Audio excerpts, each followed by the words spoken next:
Chirala voter మహాశయులకు Chirala శాసనసభ అభ్యర్థి మీ శ్రీనివాసరావు పోలిశెట్టి నమస్కారాలు.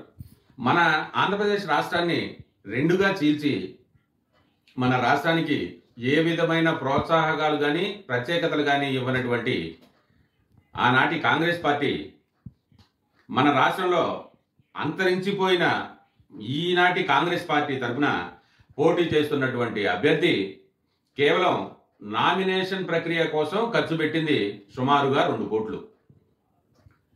ఈయన గారు గవర్నమెంట్కి ఈయన కంపెనీ తరపున చెల్లించాల్సిన విద్యుత్ బకాయిలు దాదాపుగా 4 కోట్ల రూపాయల పైన. మన నియోజకవర్గం ఇసుక ప్రాంతం. దాదాపు 100 సంవత్సరాలు ఇసుక వాడుకున్నప్పటికీ తరగని ప్రకృతి సంపద మనది.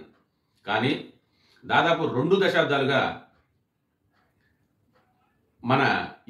మన ప్రాంతంలోని ఇసుకని రోజుకు 200 లారీలకు పైగా తవ్వి ఇతర రాష్ట్రాలకి అమ్ముకున్నది నిజం కాదా? అయినప్పటికీ దానికోసం ప్రభుత్వానికి చెల్లించాల్సిన సీనరేజీ దాదాపు 5 కోట్ల నుంచి 7 కోట్ల రూపాయలు ఎక్కొట్టి రద్దు చేయించుకున్నది వాస్తవం కాదా? ఓటర్లారా ఆలోచించండి. ఇలాంటి నాయకుడే మనకు ఆదర్శం. మనం ఓటు వేయాల్సింది ఇలాంటి నాయకుడికైనా?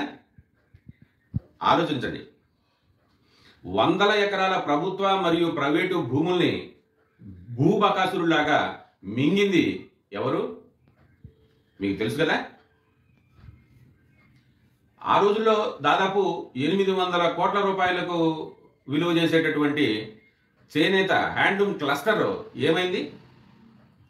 అప్పుడు విడుదలైనటువంటి 7 కోట్ల రూపాయలు నిధులు ఏమైనాయి? ఎవరు మింగేశారు? తెలీదా మీకు?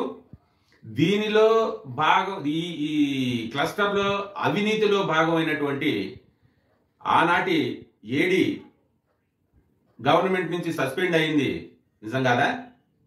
సామాన్య ప్రజానీకం ఆస్తులు కొనాలన్నా అమ్మాలన్నా పోలీస్ స్టేషన్లో కేసులు పరిష్కరించబడాలన్నా ఈ పెత్తందారీ వ్యవస్థని ప్యారలల్గా నడిపినటువంటి మీరు ఈరోజు మరలా ప్రజల్ని నమ్మించి మోసగించడానికి ప్రయత్నం చేస్తున్నది వాస్తవం కాదా?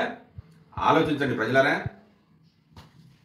అన్ని పార్టీలలో తిరస్కరించబడి రాష్ట్రాన్ని నాశనం చేసినటువంటి కాంగ్రెస్ పార్టీ తరపున మళ్ళీ తిరిగి ప్రజల్ని మోసం చేయడానికి ప్రయత్నం చేస్తున్నటువంటి మీకే ఓటేయాలా?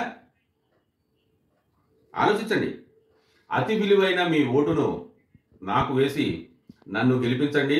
మన నియోజకవర్గాన్ని అభివృద్ధి పందాలో నడిపించడానికి నాకు అవకాశాన్ని ఇవ్వండి. మీ పోలిశెట్టి శ్రీనివాసరావు.